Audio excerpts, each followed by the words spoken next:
نحمده ونصلي على حبيبه الكريم بسم الله الرحمن الرحيم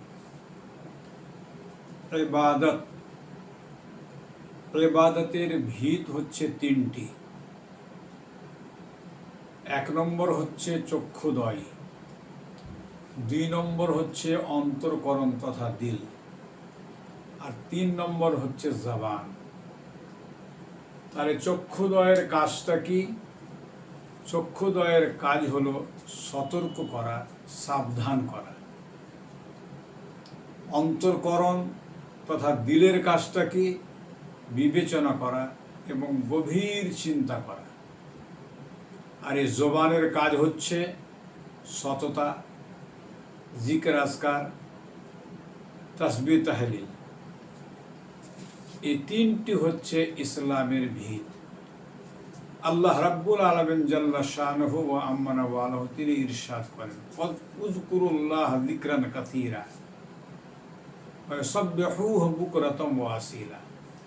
তোমরা খুব বেশি বেশি করে আল্লাহ রাব্বুল আলামিনের জিকির করো এবং সকাল সন্ধ্যা দিবা নিশি তোমরা তার তাসবিহ পাঠ করো।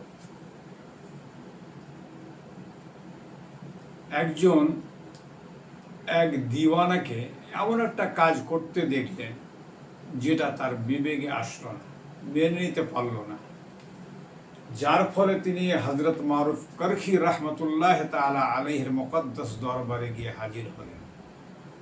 সমস্ত কিছু যা দেখেছিল খুঁটে খুঁটে তিনি আলোচনা করলেন।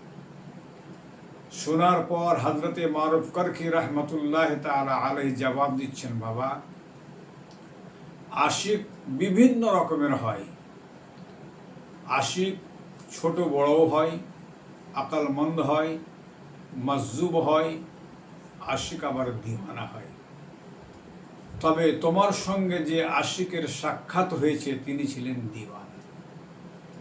তো যারা আল্লাহ এবং আল্লাহর রাসূলের দিওয়ানা হয়ে যান, সদা সর্বদা চলনে বলনে জীবনের সর্বত্রই সব সময়ের জন্যই তাদের জবান জিকরে এলাহিতে তার থাকে, ভিজা থাকে।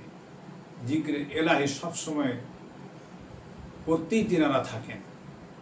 আচ্ছা, তিনারা যে জিকর আজকার করেন আল্লাহকে পাওয়ার জন্য, মুস্তাফা করিম সাল্লাল্লাহু আলাইহি সাল্লামকে হাসিল করার জন্য, তারা একমাত্র নিজের জন্য না তাদের দ্বারা মানুষ উপকৃত হয়? নিশ্চয়ই মানুষ তাদের দ্বারা উপকৃত হয়। এক শ্রেণীর আল্লাহওয়ালা রয়েছেন যারা এক একটা গ্রামকে বিপদ থেকে উদ্ধার করতে পারেন। এক এক আল্লাহওয়ালা এমনও রয়েছেন যারা এক একটা থানাকে বিপদ থেকে বাঁচিয়ে নিতে পারেন। এক এক আল্লাহওয়ালা এমনও রয়েছেন যারা গোটা শহরকে বাঁচিয়ে নিতে পারেন।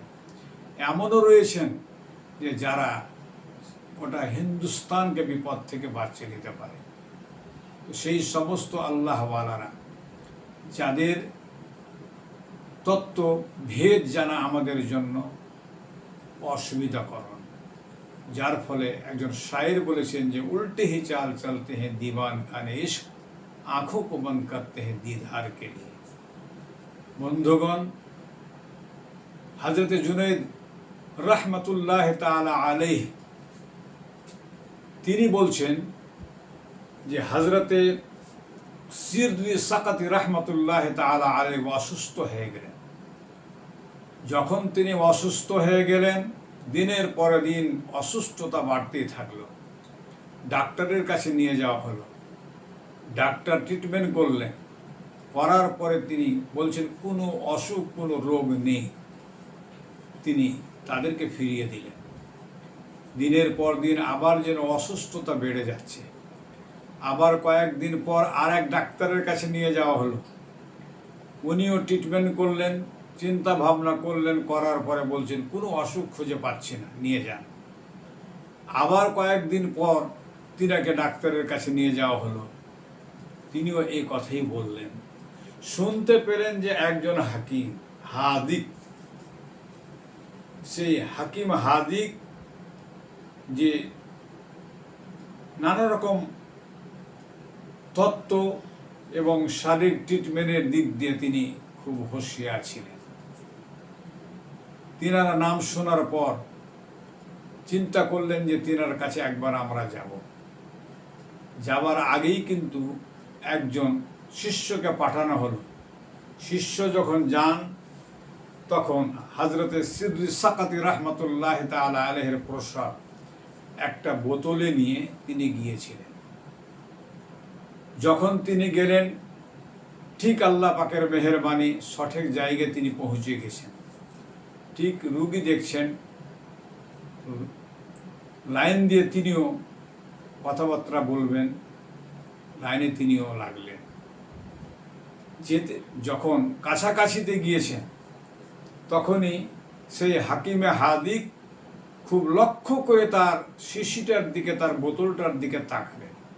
তাকানোর পরে বলছে, শোনো গো, এই তোমার এই কারুরা, এই বোতল যার মধ্যে রয়েছে প্রস্রাব, এটা একজন আশিকের প্রস্রাব। এ কথা শোনার সাথে সাথেই তিনি বেহোশ হয়ে পড়ে গেলেন। বেহোশ হয়ে পড়ে যাওয়াতেই শিশিটাও আবার ভেঙে গেল। তিনি যখন ফিরে আসলেন, হযরতে সিদ্দিক সাকাতি রহমতুল্লাহ তাআলা আলাইহি মুচকি মুচকি হাসছেন। কি হলো? তিনি বললেন যে, হুজুর, আল্লাহ বেহতার জানেন, তবে একটা কথা আপনি আমাকে বলুন যে প্রস্রাব দেখেও কি আশিকের পরিচয় পাওয়া যায়? তিনি উত্তরে বলেন, হ্যাঁ, প্রস্রাব দেখলেও আশিকের পরিচয় পাওয়া যায়। বিরাদারান ইসলাম, কথা বলার উদ্দেশ্য হলো যে হযরতে সিদ্দিক সাকাতি রহমতুল্লাহ তাআলা আলাইহি তিনি শারীরিক অসুস্থ ছিলেন না, একমাত্র তিনি অসুস্থ হয়েছিলেন আল্লাহ রাব্বুল আলামিনের দিদারের আশায়। তিনি অসুস্থ হয়েছিলেন মুস্তাফা জানে রহমত সাল্লাল্লাহু আলাইহি সাল্লামকে হাসিল করার জন্য। যখন দিদারে এলাহি এবং দিদারে রাসূল সাল্লাল্লাহু আলাইহি ওয়াসাল্লামে যখন তিনি নিজের কলেজা পূর্ণ করে নিলেন, আল্লাহ পাকের মেহেরবানি ধীরে ধীরে দেখা গেল যে তার অসুস্থতা আপনার দূর হয়ে গেল। তো যারা আল্লাহওয়ালা, যারা মুস্তাফা করিম সাল্লাল্লাহু আলাইহি সাল্লামের সাচ্চা আর পাক্কা দিওয়ানা, তাদের দ্বারা আমরা নানা রকমের উপকৃত হই। আর আল্লাহ, তাদের কারণেই আল্লাহ রাব্বুল আলামিন বড় বড় বিপদ থেকে আমাদেরকে বাঁচিয়ে নেন। তিনাদের কাজ কি? সব সময় জিক্রে ইলাহিতে মশগুল থাকা, সব সময় তাসবিহ ও তাহলিলে মশগুল থাকা। আর তিনারা এমন হাস্তি ছিলেন যে রিজকে হালাল সিদকে মাকালের উপরে এত জোর দিয়েছিলেন যে যখনই তিনারা খেতে বসতেন, নেওয়ালা যখন নিজের মুখে দিত, সে নেওয়ালা বলে দিত যে সেটা হালাল না হারাম। আল্লাহু আকবার! কত বড় তিনারা মর্যাদাবান ছিলেন। শুনুন, হযরতে ফজল রহমতুল্লাহ তাআলা আলাইহি বলছেন, শোনো গো, যদি কেউ তোমাদেরকে বলে তোমরা আল্লাহকে মহব্বত করো কি আল্লাহকে মহব্বত করো না, তাহলে তার উত্তরটা কি দেবে? দোস্ত, সুফিয়ায়ে কেরাম বলেছেন তার উত্তরটা যে তোমরা নীরবতা এখতিয়ার করবে, সুকুত। তার কারণ, যদি বলো যে আমরা আল্লাহকে মহব্বত করি, তাহলে প্রশ্ন জাগবে যে তোমরা হালাল রিজক ভক্ষণ করো না হারাম রিজক ভক্ষণ করো। হালাল হারাম বেছে কি তোমরা চলতে পারো? সুদ, ঘুষ, মদ, এই সমস্ত থেকে কি আপনি বেঁচে আছেন? আপনি কি রিজকে হালাল সিদকে মাকালের একজন ব্যক্তি আছেন? যদি তা হয় তাহলে আপনার বলাটা হলো সত্য। আর যদি এই সমস্ত গুণাগুণ আপনার মধ্যে না থাকে, তাহলে আপনি হয়ে গেলেন মিথ্যা। আর যদি বলেন যে আল্লাহকে ভালোবাসি না, তাহলে শেষ কথা যে আপনি কাফির হয়ে যাবেন। তো সুফিয়ায়ে কেরাম তিনারা বলেছেন যে আল্লাহ পাকের নবী সাল্লাল্লাহু আলাইহি সাল্লামের পাক হাদিস, মান সাকাতা নাজা, যারা নীরবতা এখতিয়ার করলো তারা নাজাত পেল। তাহলে সেই জায়গাতে আমাদেরকে নীরবতা পালন করতে হবে। আসুন, যে আল্লাহ রাব্বুল আলামিন জাল্লা শানাহু, তার যিনারা দোস্ত, তাদের দোস্তের সঙ্গে দোস্তি করা, এটাও হচ্ছে কি আল্লাহর সঙ্গেই প্রকৃতপক্ষে দোস্তি করা। যারা আল্লাহর এহতেরাম করে, আল্লাহর এহতেরাম করনে ওয়ালার সঙ্গে এহতেরাম করা, এটাও হচ্ছে আল্লাহর এহতেরাম করা। যেমন আল্লাহ রাব্বুল আলামিন কোরআনে বলছেন, মাইতি রসুল ফকাদ আতা আল্লাহ, যারা রসুল্লাহর আতাত করলো তারা আসলে আল্লাহরই আতাত করলো।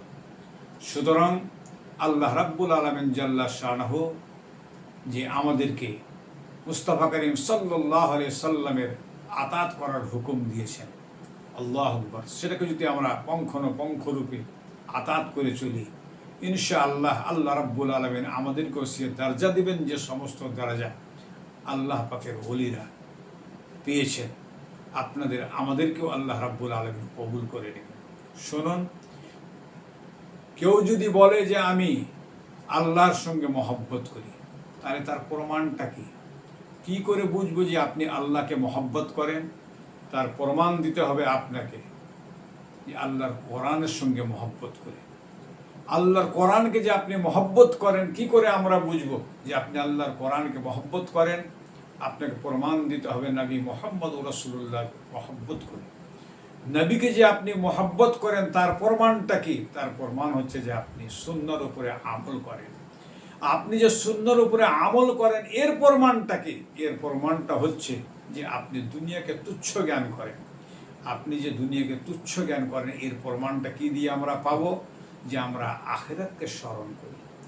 আজ আমরা যদি আখিরাতকে স্মরণ করি, নিশ্চয়ই আমরা বড় বড় গুনাহ থেকে, অন্যায় থেকে, ব্যভিচারী থেকে, সুদ মদ থেকে, চুগলি থেকে আমরা বাঁচতে পারবো। আল্লাহ রাব্বুল আলামিন আমাদের সকলকে যেন বাঁচার তৌফিক দান করেন এবং আল্লাহ পাকের জিকির, আজকার, তাসবিহ, তাহলিলে যেন সদা সর্বদা আমাদের জবানকে আল্লাহ তার রাখেন। ওমা তৌফিক ইল্লা বিল্লাহ। আসসালামু আলাইকুম।